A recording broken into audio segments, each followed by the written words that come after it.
So the first thing to do with this sequence is decide, is this a geometric or an arithmetic sequence? Arithmetic means that we add the same amount each time. Geometric means we multiply by the same amount each time to get to the new term. With this one, the numbers are getting smaller and smaller pretty rapidly, so I don't think that something's being added each time. In fact, it looks like it's being multiplied by a fraction. To find out what fraction that is, divide two of these terms. So if I take a 0.4 and divide by 2, then that would be a 0.2 or a 1/5. So I'm going to use the fraction 1/5. And I just want to double check. So take a 2 multiplied by 1/5, that's the 0.4, and now take the 0.4 and multiply by 1/5, and we should get 0.08.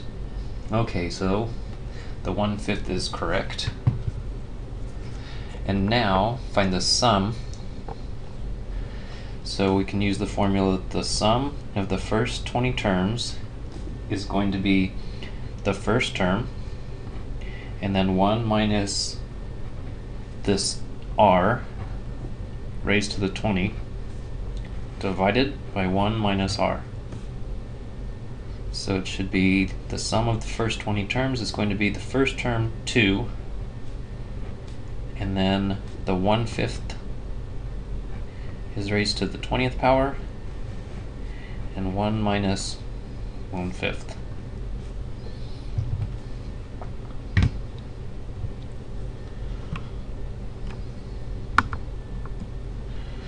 So that's 2. So make sure that 1/5 is in parentheses, so it's raised to the 20th power.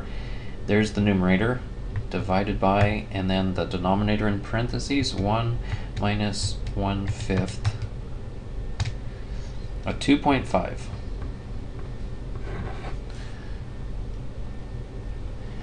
And then you can have the calculator check, do the sum,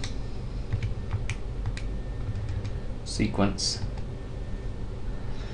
and it's 2 that gets multiplied with a 1/5 repeatedly,